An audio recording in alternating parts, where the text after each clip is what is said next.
So welcome to my studio slash jam space, so to speak.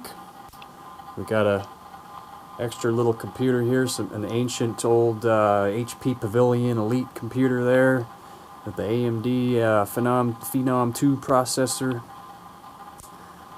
We've got a keyboard here that has yet to be hooked up. I still got to go out and buy some MIDI cables for it. MIDI, so I can get that thing rocking. Get a USB 2 for it. It's got it's an M Audio Keystation 49E.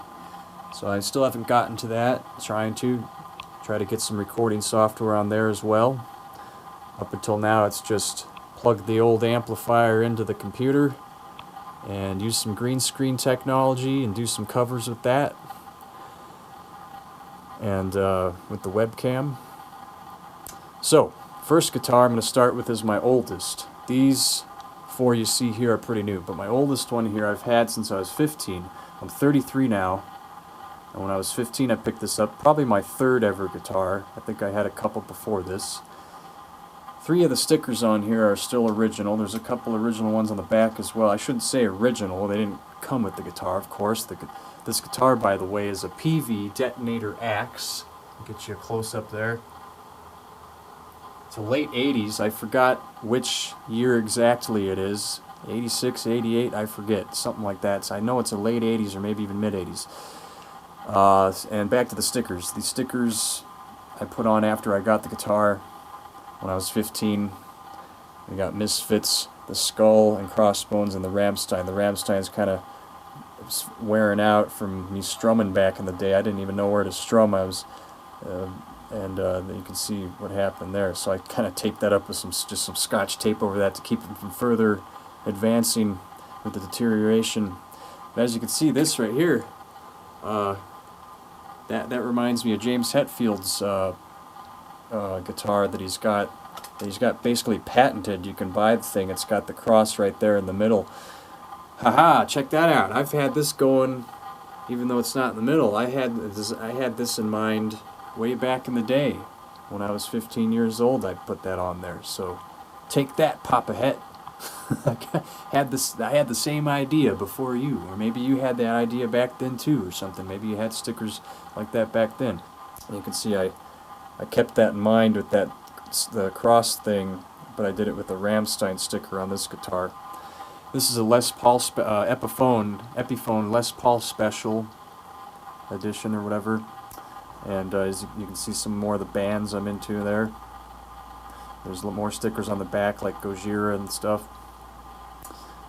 And then and then of course the Epiphone Explorer.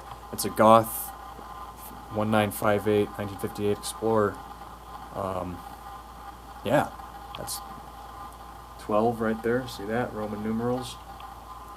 There you have it. Epiphone Explorer. Probably my favorite, definitely my favorite guitar. And it's also the heaviest guitar out of the bunch. By heaviest, I mean its weight. It's also heavy in the metal, but its weight, something else. It's the heaviest guitar. Then we got another kind of Explorer kind of brand. Well, this is actually a ESP LTD EX50 model right here. You can see the EX50 right there. But yeah, pretty cool. A lot more pointier.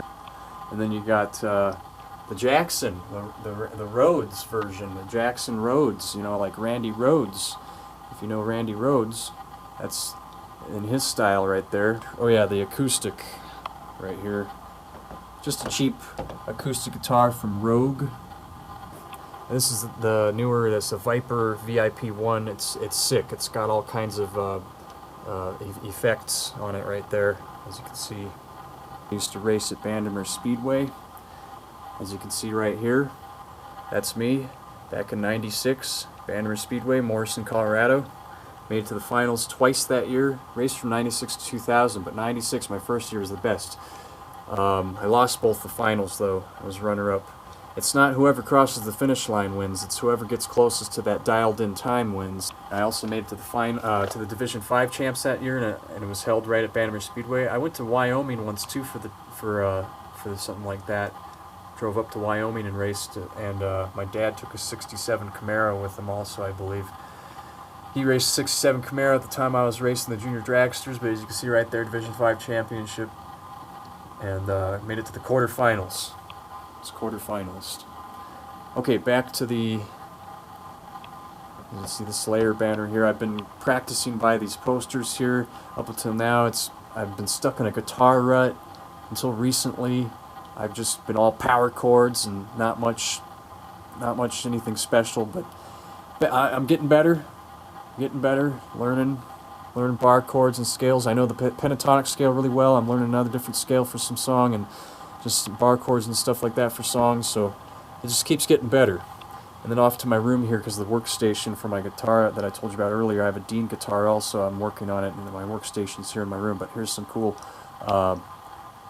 black light posters. I got the black lights mounted up on the ceiling.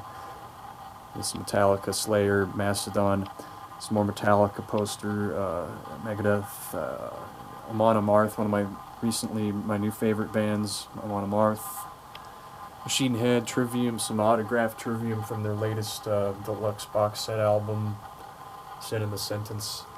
The Sword, Arch Enemy. Got some more banners here, Gojira. You got one up here, Anthrax, Persistence of Time. You got Ramones. I'm also into the punk scene a little bit. I like some of the punk bands, including the Ramones. Probably the favorite out of the bunch, out of what I like with that. There's another Machine Head from their latest album that came out of the box set vinyl. This one came out of the, I think it was Ride the Lightning, maybe even Kill 'Em All actually. It was probably the Kill 'Em All remastered deluxe box set vinyl.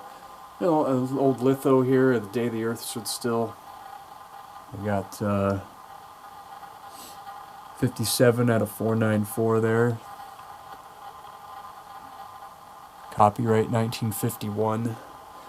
So I got a lot of collector stuff as well. I like to collect. But here's the Dean guitar with my workstation right here. Been cleaning it up, taking it apart, restoring. It's full of grit and grime. I got it from a band I know, October Episode. I didn't get it from them. My brother did, though. He knows them as well. He's friends with the bunch, and we just lost their singer recently to suicide. And I also lost my old drummer to suicide. My drummer took his life to PTSD, though. I don't know what the singer of this band, the October Episode band, what happened with him, but it's sad to say the least. So yeah, Dean guitar, just still trying to finish cleaning it up and stuff. Took apart the tremolo and stuff there, just cleaning everything. Got the cleaning kit and all that. Gonna restring it back up here with some clear tone strings there. Quit smoking back in 2013. All about vaporizing, build my own coils and all that stuff. Trying to get it over here. There we go. Little vape station going on in there with different various vaporizers and flavors. I'm big with Vaporgate Company with their flavors because they're also local. There's a couple more vaporizers. Misfits blanket. The Who blanket. Even a Jeff Gordon blanket there. Anyway. Yeah, I was growing up, when I first got into metal, it was Metallica, and it was all about Metallica, strictly Metallica, but I've branched out the past few years, and that was pretty cool getting to see Metallica at Mile High Stadium the other year, in June of 2017, I believe. That was awesome. That got me into, it just reignited the flame that was to a dim glow, and now it's bright again. But anyway, that's it, folks. I think I've shown you all that I can think of. And by the way, I'm using a kick-ass gimbal stabilizer mount to do this video. It's got a couple different axes on it, so I can go crazy with moving around here, and it's not going to show much on camera. Yeah, gimbal stabilizer mount. Anyway. Well, one other thing I told you about my friend, my old drummer buddy committing suicide. Here's a memorial from Three Kings down off Broadway in Denver I went to. And yeah, he was probably one of my best friends, if not my best friend ever. And It sucks losing him. He, like I said, he took his life to PTSD. Did I say that right? PTSD, yeah. He had 2 tours of duty in the Army, which is how he got his PTSD. And it's just a hell of a thing. It goes to show you, he even had such a life living out in L.A. You can see him performing there at the Whiskey a Go-Go, playing guitar too. Quite the life. He was getting ready to get married to a beautiful fiancée, and it's just unbelievable. It goes to show you how such a hell of a thing PTSD can be, and depression, for that matter, is a hell of a thing. Alright, folks. Thanks for watching. This has been Metalition VR 85s. I'm signing out. See you all in the next one.